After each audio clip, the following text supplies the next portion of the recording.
Je vais poursuivre aujourd'hui un message entamé il y a 3 semaines autour du thème « La plus grande justice ». Ça vous rappelle un petit peu? Et nous allons parler aujourd'hui de transplantation cardiaque. Vous allez me dire, quand même bizarre. Vous pouvez ouvrir vos Bibles ou déjà préparer vos écrans. Dans quelques instants, nous allons lire dans Ézéchiel, chapitre 36, verset 26. On va y venir. C'est le 3 décembre 1967 que le chirurgien sud-africain Christian Barnard a effectué la première transplantation cardiaque. L'opération dura 9 heures et le patient survécut 18 jours. Mais ce fut regardé comme une prouesse et comme une étape importante et décisive dans l'évolution des pratiques chirurgicales. Avez-vous réalisé que nous, disciples de Jésus-Christ, nous sommes des transplantés cardiaques spirituellement? Notre cœur ancien était malade, d'une maladie incurable.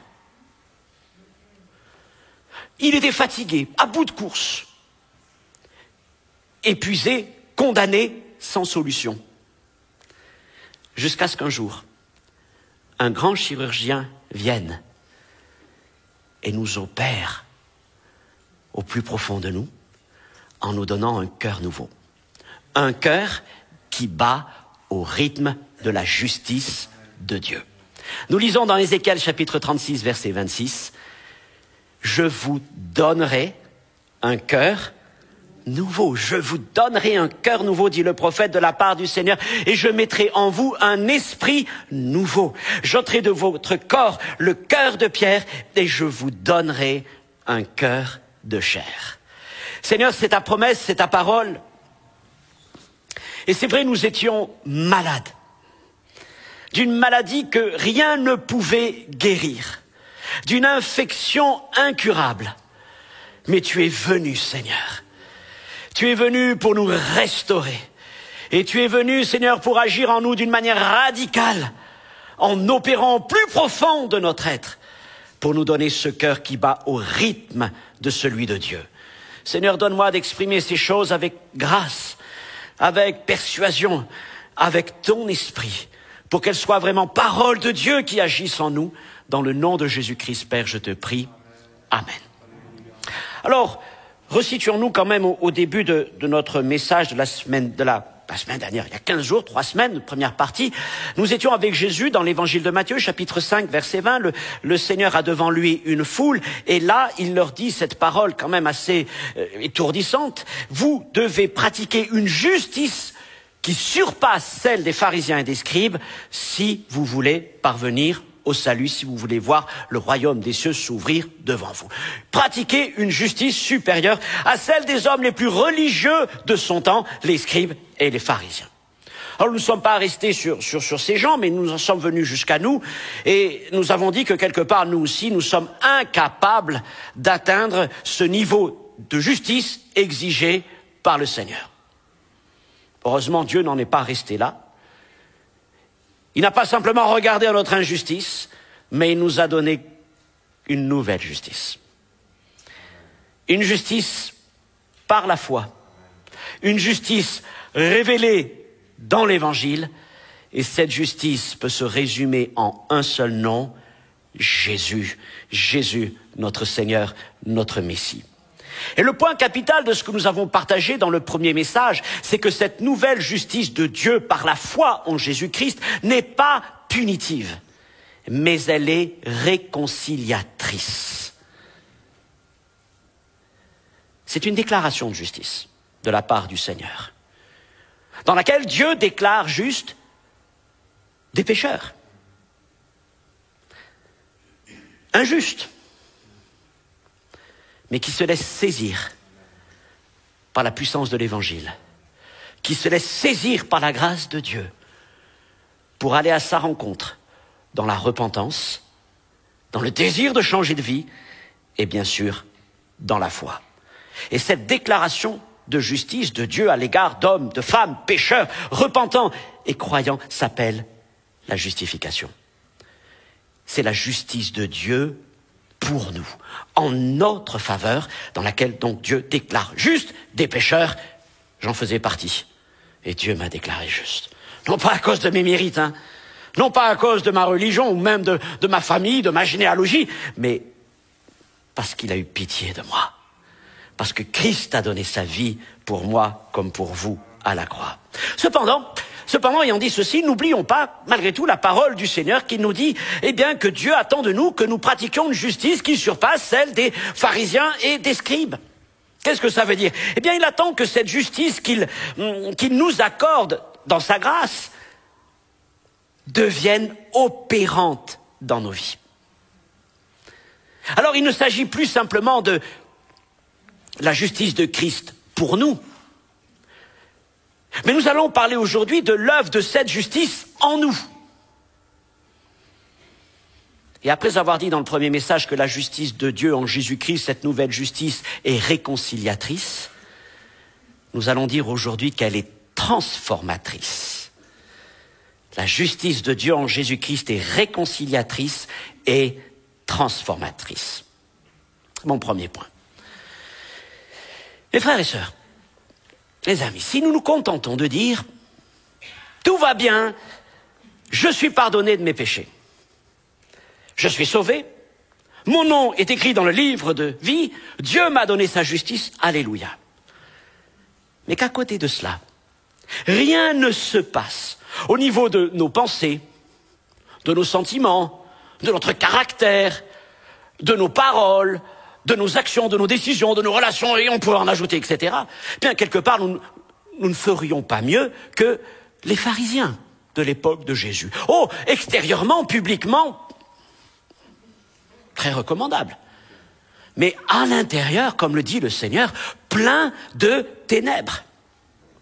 Alors, nous devons comprendre que si la justice de Dieu est d'abord, premièrement, une déclaration de justice en faveur d'hommes pécheurs, il est de sa volonté qu'elle produise ensuite quelque chose en nous, qu'elle devienne active en nous. Autrement dit, si dans un premier temps la justice de Dieu est mise sur le compte, on dit imputée à des hommes et des femmes qui étaient évidemment dans le rouge, nous étions débiteurs de Dieu à cause du péché, eh bien maintenant que le Seigneur nous a relevés, il attend que cette justice produise quelque chose en nous et en quelque sorte, pour cela, il va planter sa justice en nous. Il infuse cette justice en nous, on dit qu'il nous impartit sa justice en vue de cette action de transformation. Et c'est là, je le redis, la justice de Dieu est une puissance de transformation de tout notre être, volonté, sentiment, intelligence, parole et action, et tout ce que vous voulez rajouter encore. Ainsi, la justice de Dieu, ce n'est pas simplement la justification, mais c'est la justification et la transformation dans cet ordre. La transformation n'est possible que parce que d'abord Dieu nous a déclarés justes. C'est vrai que la première, la justification, est totalement suffisante pour le salut. Mais la transformation est indispensable pour quiconque parmi ses disciples, parmi les enfants de Dieu, veulent plaire au Père. C'était donc une justice transformatrice. Deuxième point, nous allons parler maintenant de la justice selon la loi. Autrement dit, nous allons parler de ce qu'étaient les choses avant Jésus pour comparer les deux choses et pour voir comment le Seigneur a transformé radicalement les relations des hommes avec Dieu. Il est clair que dans nos églises, parce que cela est prêché abondamment, que nous avons compris que le salut n'a rien à voir avec nos mérites, nos efforts, mais c'est entièrement une œuvre de grâce, par le moyen de la foi, dans l'œuvre que Christ a accomplie pour nous à la croix. Ça, c'est généralement des acquis, n'est-ce pas? Il n'y a pas de souci avec ça. Après, ce qui est peut-être moins certain, c'est ce qui vient ensuite. Et de penser parfois que la vie chrétienne, pour plaire à Dieu, eh bien, doit être faite de principes, de préceptes, de règles, de commandements, de fais ceci, de fais pas cela, et alors peut-être plairas-tu à Dieu. Autrement dit, après avoir commencé par la foi en Jésus-Christ, par la vie de l'esprit, il arrive que nous en retournions au principe de la religion, au principe des pharisiens. Mais si on s'engage dans cette voie-là, pour espérer une transformation qui plaît à Dieu, laissez-moi vous dire que nous allons vivre de nombreuses frustrations et de nombreux échecs. Et la vie chrétienne n'a vraiment rien de joyeux. Ce n'est pas le plan du Seigneur. Alors je ne suis pas en train de dire qu'il faut exclure toute discipline et tout effort personnel. Mais ce n'est pas nos efforts qui vont faire que nous sommes agréables à Dieu. Mais c'est cet engagement pour Christ, cette volonté avec le Seigneur, d'arriver à quelque chose. Mais nous sommes conscients que c'est pas nos efforts qui vont produire quelque chose. En quelque sorte, nos efforts, c'est de dire, Seigneur, toi tu vas faire quelque chose à travers ma vie. Vous voyez, c'est un peu différent quand même.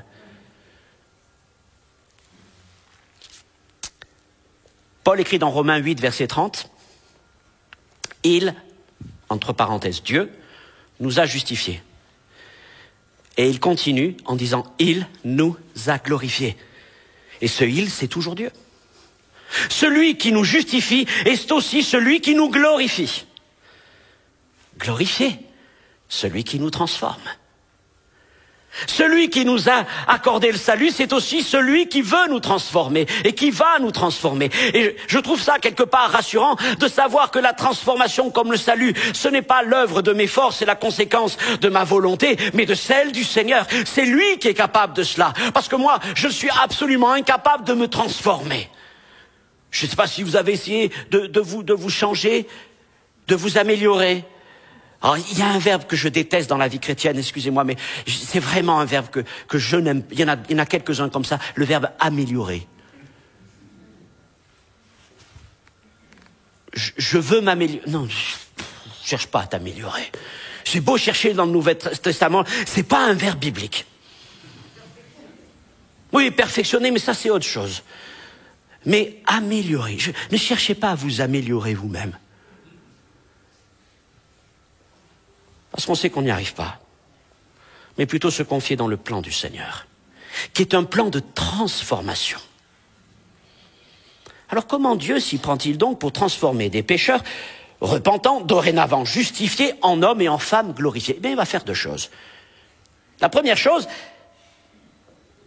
c'est qu'il va leur donner un cœur nouveau. On va y revenir. Et dans ce cœur nouveau, il va y écrire sa loi.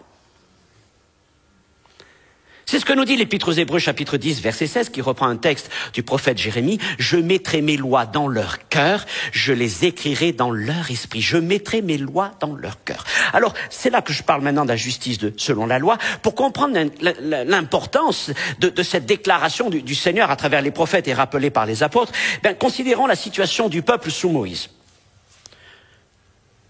Et Dieu avait demandé à Moïse qu'en signe d'obéissance à tous les commandements qu'il avait donnés au peuple, celui-ci pratique certaines choses. Premièrement, Deutéronome chapitre 6, versets 8 et 9, il lui dit au peuple, tu liras, pardon, pas lire, mais lier. Tu liras ces commandements comme un signe sur tes mains, et ils seront comme des frontaux entre tes yeux. Tu les écriras sur les poteaux de ta maison et sur tes portes. Main, yeux, œil et porte. Deuxième verset. Nombre chapitre 15, versets 38-39, parle aux enfants d'Israël et dis-leur qu'ils se fassent de génération en génération une frange au bord de leurs vêtements et qu'ils mettent un cordon bleu sur cette frange du bord de leurs vêtements. Et quand vous aurez cette frange, vous la regarderez et vous vous souviendrez de tous les commandements de l'Éternel pour les mettre en pratique. Et notez bien, et vous ne suivrez pas les désirs de vos cœurs et de vos yeux pour vous laisser entraîner à l'infidélité. Retenez bien cette dernière parole, on va y revenir. J'aimerais d'abord que nous regardions une vidéo. On défait la lanière enroulée autour du boîtier qui protège les téphilines. Et on tire les téphilines du boîtier. On met les téphilines de cette façon, en les faisant glisser le long du bras. Et on les attache sur le biceps de telle manière que rien ne sépare entre eux et le corps. On ajuste la lanière et on dit la bénédiction. Baruch ata Adonai Eloheinu melech haolam asher kideshanu b'mitzvotav v'tzivanu laniach tefilin. Avec la longue lanière du bras, on fait 2 tours sur la partie arrière des téphilines autour du bras. Et on fait la forme d'un shin. De là, on continue sur le bras lui-même. Et on fait 7 tours. Un tour, un espace, encore 2 tours, un espace, puis 4. Puis, on fait encore un tour sur la main. Et on bloque la lanière dans la paume de la main pour qu'elle ne tombe pas sur le sol. Et on passe à la deuxième partie, les téphilines de la tête. On tire les téphilines de la tête de l'étui, on défait les lanières enroulées autour du boîtier et on sort les téphilines de la tête. Dans la main droite, on tient les téphilines eux-mêmes. Dans la main gauche, le nœud. Et on les pose sur la tête, au-dessus du front, entre les 2 yeux. On ajuste la lanière sur la tête et on place bien le nœud sous l'occiput au-dessus de la nuque. Nous avons presque fini. Revenons aux téphilines du bras. On fait d'abord 3 tours sur le majeur, un sur la première phalange, le deuxième sur la deuxième phalange et le troisième à nouveau sur la première. On enroule le reste de la lanière sur la main et on glisse l'extrémité sur la paume de la main sous la lanière pour que les lanières ne se défassent pas. Voilà donc comment, depuis maintenant des siècles et des siècles, les Juifs pratiquent ces commandements. À l'entrée de leur maison, ils mettent les mezuzahs, et vous savez qu'ils les touchent avant d'entrer dans la maison. Au bord de leurs vêtements, et encore aujourd'hui leur châle de prière, ou si vous rencontrez des Juifs orthodoxes, ils ont des petites franges, et il y a ce cordon. Et puis il y a donc les téphilines. Dans le Nouveau Testament, le mot grec, c'est phylactère. Vous l'avez peut-être déjà lu, Jésus en parle. Et sur ces phylactères, il y a différents versets qui sont écrits, qui sont reproduits maintenant depuis des siècles et des siècles, et qui rappellent les commandements du Seigneur. Ainsi, eh bien, nous comprenons comment la vie du Juif se déroule. Pas simplement au moment où il prie, comme cet homme, mais dans chaque instant. Ce sont des symboles qui nous montrent quelle est la relation de l'homme à l'égard de la loi. Les Juifs vivent entièrement sous le regard de la loi. Leurs mains, entourées des téphilines, devant leurs yeux, au bord de leurs vêtements, à l'entrée de la maison. Ce qu'ils font est sous le regard de la loi. Ce qu'ils pensent, ce qu'ils voient est sous le regard de la loi. Je pourrais dire tout ce qui vient de la tête est sous le regard de la loi. Là où ils vont, la frange, le cordon au bord de leurs vêtements. Ce qui rentre dans leur maison est sous le regard de la loi. Et vous voyez, tout est scruté par la loi. Et c'est pour ça, je vous disais encore ce dernier verset, vous le comprenez peut-être maintenant mieux, de Nombre 15, verset 39. Vous ne suivrez pas les désirs de vos cœurs et de vos yeux pour vous laisser entraîner à l'infidélité. Parce que la loi était là. Elle avait un ministère en quelque sorte de préservation. D'empêcher le juif de se laisser emporter par ses sentiments, par ses pulsions, par ses passions, par ses paroles, par ses décisions. Avant de faire quelque chose, de dire quelque chose, d'aller faire quelque chose, il y avait la loi pour lui rappeler, est-ce en accord avec la volonté de Dieu?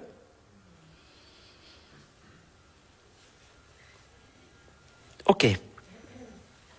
Mais Paul dit, excusez-moi, qu'en quelque sorte, les Juifs étaient et sont toujours enfermés sous la garde de la loi. Galates chapitre 3, verset 23. Avant que la foi vînt, nous étions enfermés sous la garde de la loi, en vue de la foi qui devait être révélée. Ils étaient et ils sont gardés par la loi dans chacune des choses et des actions qu'ils doivent accomplir. Ça, c'est leur situation. Mais je vais vous dire, les Juifs en sont là. Le Seigneur veut le meilleur pour eux. Ce qui est triste, encore plus, c'est quand nous découvrons des chrétiens qui vivent ainsi.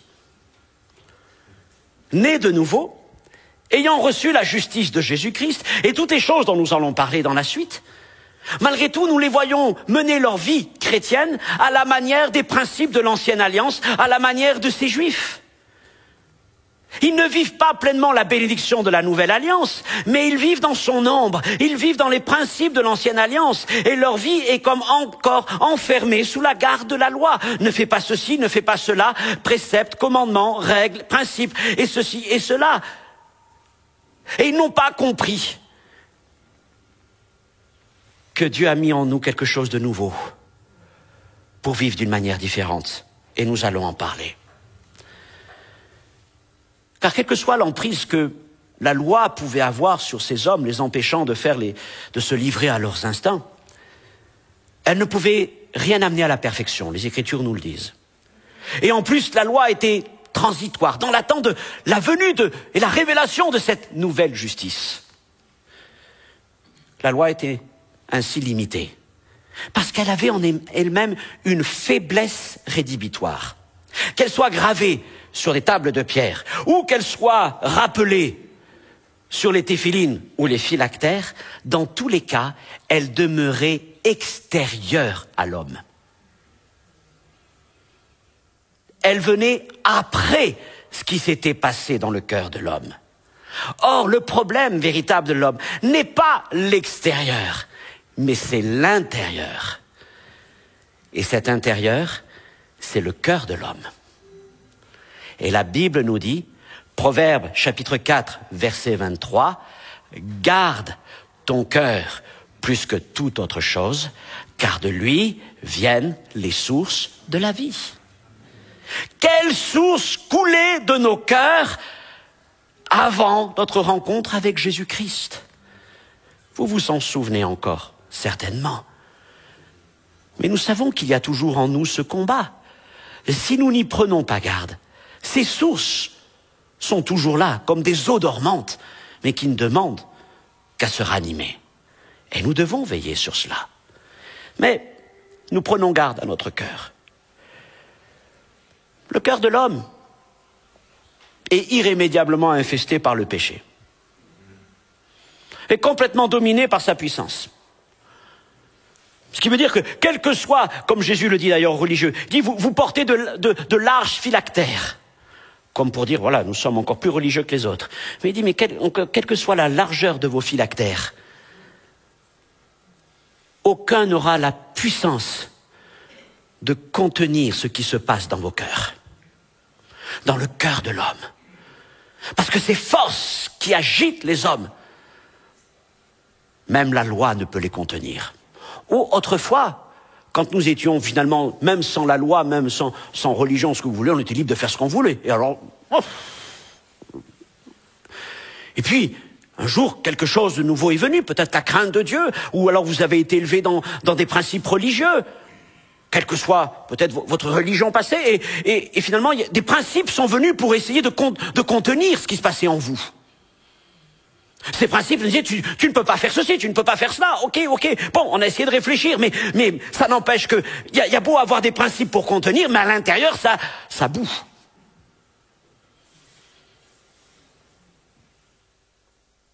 Ça bouffe.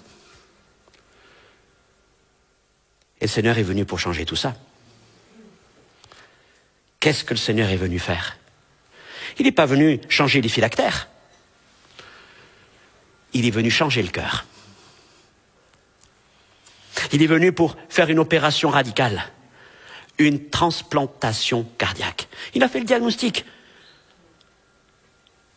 Le cœur de l'homme est malade. Malade jusqu'à la mort. Plus rien à en tirer, changeons de cœur. Et donnons-lui un cœur nouveau. C'est mon troisième point, un cœur nouveau. Et c'est important de réaliser ça. La justice de Dieu ne se limite pas à accorder le pardon des péchés à ceux qui croient. Elle est là pour nous procurer un cœur nouveau. Et ce cœur nouveau ne ressemble pas à celui que nous avions autrefois, parce que sinon, ça ne changerait pas grand-chose. Mais c'est un cœur qui arrive avec de nouveaux principes spirituels. Tout d'abord, c'est un cœur qui est libre du péché. Il n'est pas sous l'influence de l'humanité, il vient du ciel. C'est un cœur selon celui de Jésus-Christ. Et c'est un cœur qui n'est pas rempli par le péché, mais qui est rempli par l'Esprit du Seigneur. Et c'est un cœur donc dans lequel aussi, eh bien, Dieu va agir afin que ce cœur batte selon son cœur, selon le rythme de sa justice. Dieu nous donne un cœur qui bat au rythme de sa justice. Et s'il nous donne ce cœur, c'est afin qu'il influence tout le cours de notre vie. Autrefois, nos cœurs nous poussaient vers certaines choses que maintenant nous détestons, nous repoussons. Mais ce cœur que nous avions n'a pas la force et la capacité de pouvoir nous amener vers les choses que maintenant nous désirons en Jésus-Christ. Alors qu'est-ce que fait le Seigneur ? Eh bien, il nous dit, je vais te donner un cœur qui est, entre guillemets, naturellement programmé pour aimer et désirer, rechercher, vivre, pratiquer les choses qui plaisent à Dieu. Comment fait-il ? Eh bien maintenant, le Seigneur dans ce cœur va y graver sa loi. Autrefois, il avait gravé la loi sur les tables de pierre, maintenant il a gravé sa loi dans nos cœurs. Nous l'avons lu tout à l'heure. J'écrirai les lois dans leur esprit, je mettrai mes lois dans leur cœur. Qu'est-ce que ça veut dire ?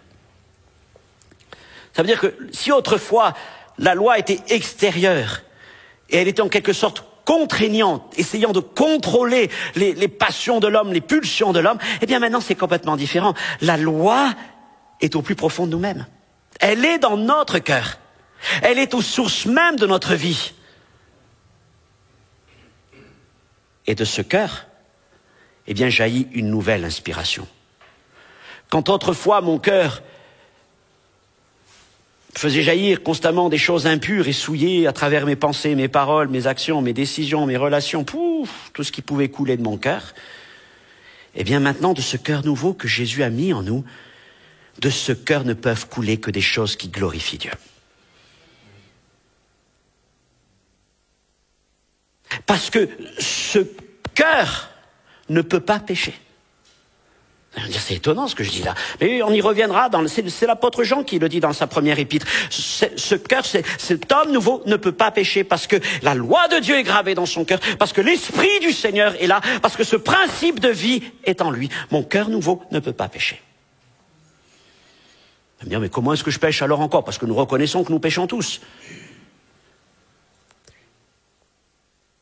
C'est tout simple. Le chrétien continue de pécher quand sa vie ne bat pas au rythme du cœur de Dieu, mais au rythme de son ancien cœur.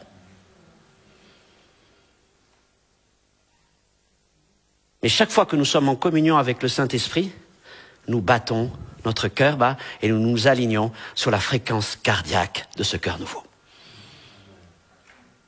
Mes pensées sont nourries de la pensée du Seigneur. Et ces sources de vie sont en moi. Et c'est dans cette communion, dans cette relation et cette vie, eh bien que nous sommes bénis, que nous sommes transformés. Mes frères et sœurs, que nos vies ne restent pas des déserts spirituels. Nous pouvons avoir un cœur nouveau.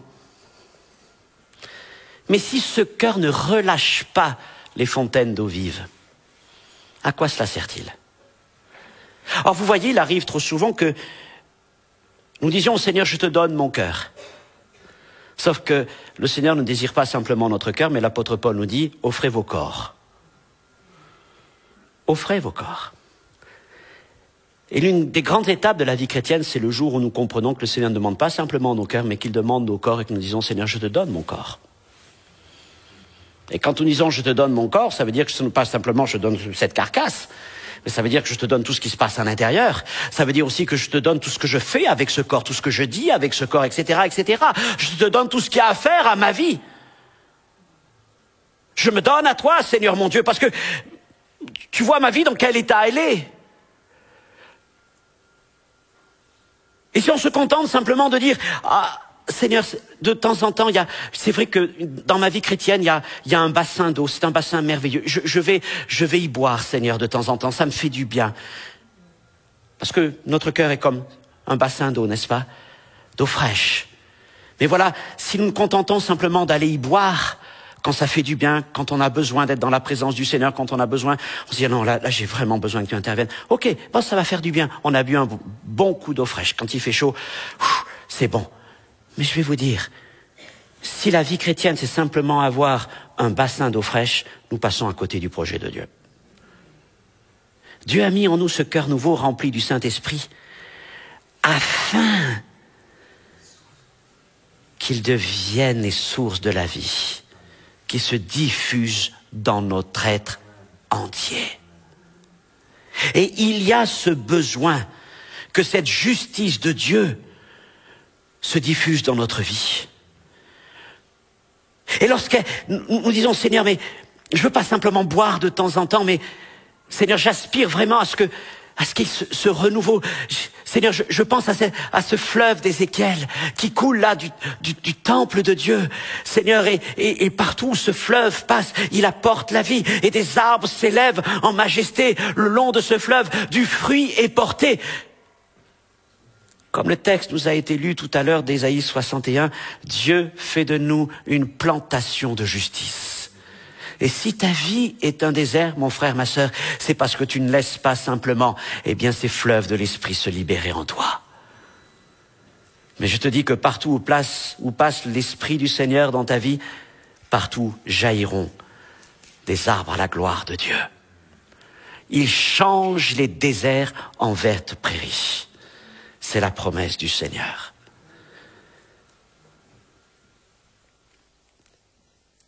Lorsque nous laissons cette justice de Dieu qui est dans nos cœurs couler dans nos vies, alors nous réalisons qu'elle est puissante pour briser la domination du péché sur nos vies, pour renverser et détruire les forteresses de passion et d'iniquité.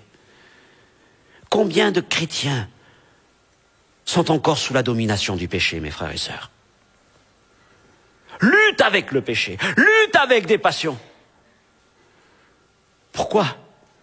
Et on dit, mais comment sont-ils véritablement chrétiens? Peut-être c'est la question que tu te dis, mais Seigneur, suis-je vraiment un chrétien? Et je vais te dire, oui, tu es un disciple de Christ. Mais ton souci, c'est que tu viens à Jésus comme pour te rafraîchir, pour t'abreuver de temps en temps, mais tu n'as pas laissé les fleuves d'eau vive couler dans ta vie. Mais si vraiment tu donnes ta vie au Seigneur, et si tu dis, voilà, ce cœur, mon Dieu, s'il pouvait laisser jaillir cette vie, alors tu verrais la puissance du péché être brisée. Tu verrais ton caractère être transformé. Tu verrais tes passions être renversées.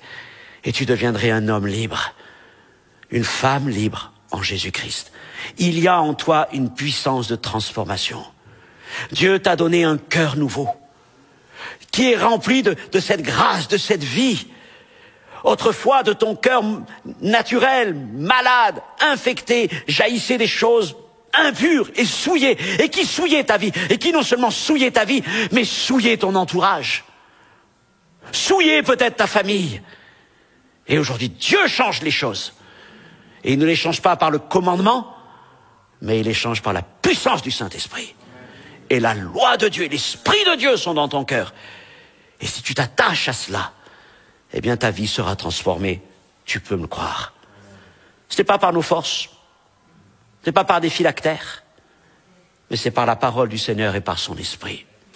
Il nous encourage, il nous conduise, il nous reprenne, il nous censure, il nous exhorte, il nous convainc, il nous relève, il nous pousse, il nous transforme, il nous perfectionne, jusqu'à ce que nous soyons totalement imprégnés de la justice de Jésus-Christ. Seigneur, viens faire ton œuvre dans ma vie. Viens renouveler mes pensées. Viens renouveler mes sentiments. Viens renouveler mes paroles. Viens renouveler, Seigneur mon Dieu, tout ce qu'il y a de plus instinctif en moi, Seigneur. Ces choses qui sont parfois enfouies, mais qui sont comme des... Vous savez, ces choses on les déteste tellement, et surtout on ne veut pas les montrer aux autres, si on les met dans le grenier ou dans la cave de nos cœurs. Mais la justice de Dieu va chercher toutes ces choses pour nous en libérer, pour nous transformer. Dieu veut faire de nous véritablement des gens nouveaux.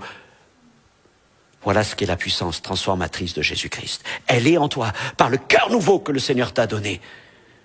Mais laisse jaillir ces fleuves d'eau vive en t'attachant au Saint-Esprit, en t'attachant à la parole. Pas simplement en venant y boire de temps en temps, mais en laissant couler cela comme un fleuve puissant dans ta vie. Et puis, dernière image.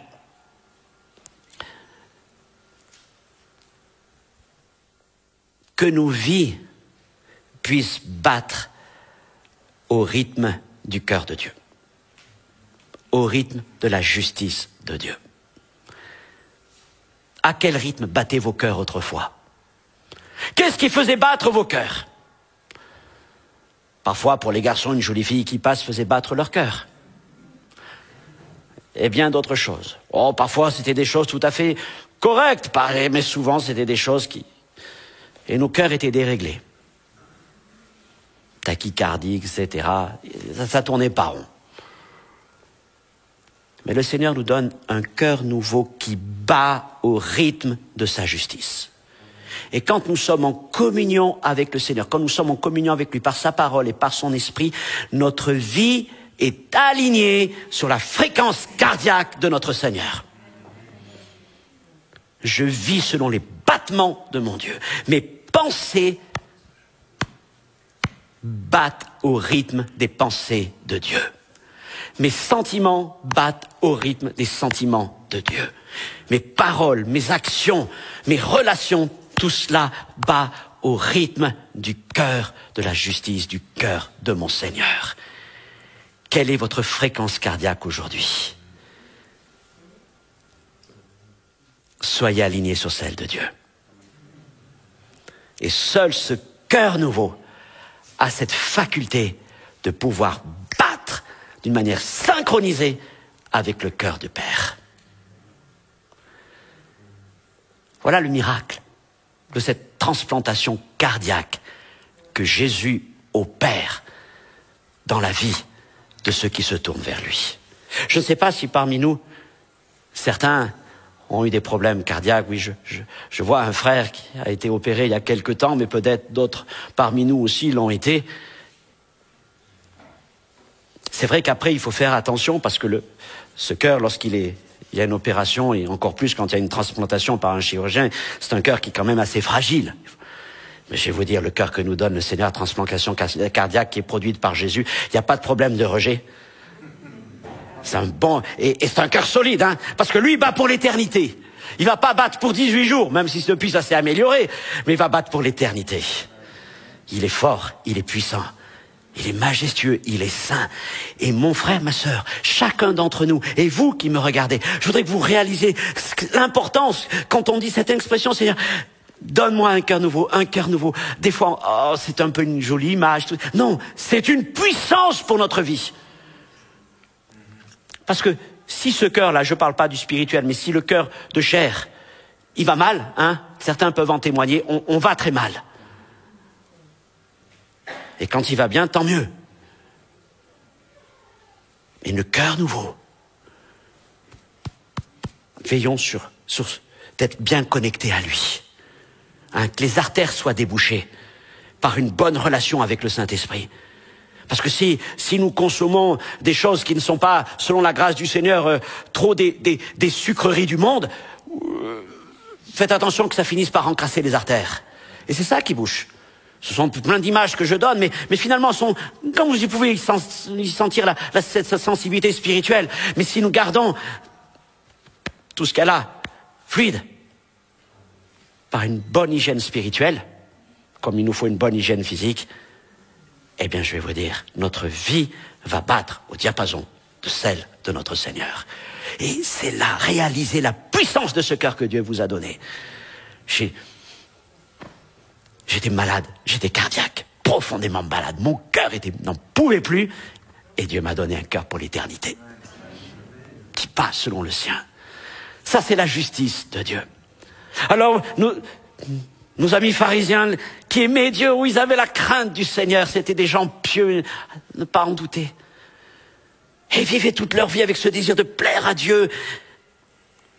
Et ils avaient dans leur cœur à la fois l'aspiration donc à honorer Dieu, et puis il y avait en eux aussi tous les combats, parce que c'était malgré tout des hommes naturels, c'est des hommes religieux, mais il y avait ces combats. Et alors il se passait des phylactères, peut-être en se disant que ma main soit sous la garde de la loi.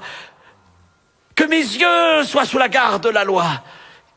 que leur vie devait être difficile, parce qu'en eux, il y avait des choses contraires. Et c'est parfois la situation donc de certains chrétiens. Et voilà Jésus qui arrive et dit à tous ceux qui sont là, si votre justice ne surpasse pas celle des pharisiens, le ciel ne s'ouvrira pas devant vous. Alors là, ça pouvait les écraser. Mais heureusement, nous avons vu ces deux choses. Dieu est venu vers nous avec une nouvelle justice, la justice rédemptive, la justice réconciliatrice. Et il est venu aussi avec une justice transformatrice. Je n'ai pas peur de la justice de Dieu. Elle est mon salut. Mais laissons l'œuvre du Seigneur se faire en nous. Vivez pleinement toute cette justice et battez au rythme du cœur de Dieu. Inclinons nos fronts, fermons nos yeux quelques instants. Peut-être ce matin, quelqu'un au milieu de nous, ou là où vous êtes, chez vous, vous entendez ce message et vous réfléchissez sur votre propre vie. Et peut-être toi, je parle à toi, mon ami, qui est à la découverte de Jésus-Christ et qui cherche à plaire au Seigneur, et tu te dis, mais comment pourrais-je y arriver? Bien, à travers ce message, je veux te faire comprendre que ta situation personnelle est sans issue. Ne cherche pas à t'améliorer. Aucun médicament ne pourra te guérir. Ce dont tu as besoin, c'est d'un cœur nouveau. Et pour cela, ce que le Seigneur te demande, c'est de placer ta confiance en lui. Et il changera ton cœur. Et il t'apportera ce cœur nouveau. Je veux m'adresser aussi à mes frères et sœurs qui sont là ou qui nous regardent. Parce que peut-être vous ressemblez trop à ces chrétiens qui vivent plus dans l'ombre de la nouvelle alliance que dans la lumière de la nouvelle alliance. Vous avez un cœur nouveau. Mais c'est en vous comme un bassin d'eau auquel vous allez boire de temps en temps pour vous rafraîchir. Mais le reste de votre vie est encore un désert. Et pour essayer de contenir encore les passions, les pulsions qui sont en toi, tu passes symboliquement des phylactères sur tes mains, devant tes yeux. Tu mets devant toi des principes, des règles, des commandements pour essayer de t'empêcher d'aller contre la volonté du Père et contre le témoignage de l'Esprit qui est en toi, parce que tu ne veux pas pécher. Mais cette force qui est en toi, qui n'a pas été encore domptée, te pousse au-delà de toutes tes résistances. Alors tu viens boire à la source d'eau fraîche pour apaiser ton mal.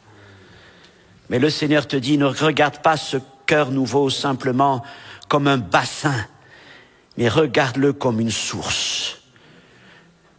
Aujourd'hui, laisse tes phylactères, laisse tes principes, tes commandements, et laisse maintenant cette rivière, laisse maintenant ce fleuve d'eau vive commencer à couler dans ta vie. Connecte-toi, oui, par tes artères spirituelles, connecte-toi à ce cœur. Tu verras qu'il y a des moyens de te brancher à ce cœur par la parole du Seigneur, par l'Esprit du Seigneur, par la prière, par la vie de l'Église. Tu vas développer tout ce réseau cardiaque. Et tu vas voir alors cette vie de l'Esprit commencer à remplir ton être, à changer tes pensées. Et de plus en plus, ta vie va s'aligner sur le battement du cœur de Dieu qui est en toi. Le Seigneur veut t'aligner sur sa fréquence pour que ta vie ne soit plus un désert, mais qu'elle soit une plantation de justice à la gloire de Dieu. Alors mon frère, ma sœur, si cette prière est la tienne, là où tu es dans ce lieu comme chez toi, je t'invite tout simplement à lever ta main et dire, Seigneur mon Dieu, Seigneur, que des fleuves d'eau vive jaillissent en moi, dans ma vie et tout autour de moi dans ma famille. Seigneur, que je ne sois plus un désert, mais que je devienne une plantation à ta gloire. Seigneur, bénis ces frères, ces sœurs, ces amis qui ce matin se tournent vers toi, afin que tu les restaures. Seigneur, la bénédiction est pour eux. Ta justice transformatrice va commencer à agir en eux. Tu vas, Seigneur mon Dieu, briser la puissance du péché. Tu vas, Seigneur mon Dieu, transformer les pensées. Et je prie pour que toutes ces connexions se mettent et qu'ils soient vraiment, Seigneur, connectés à ce cœur nouveau. Merci, Père, pour ta fidélité dans le nom de Jésus-Christ. Amen.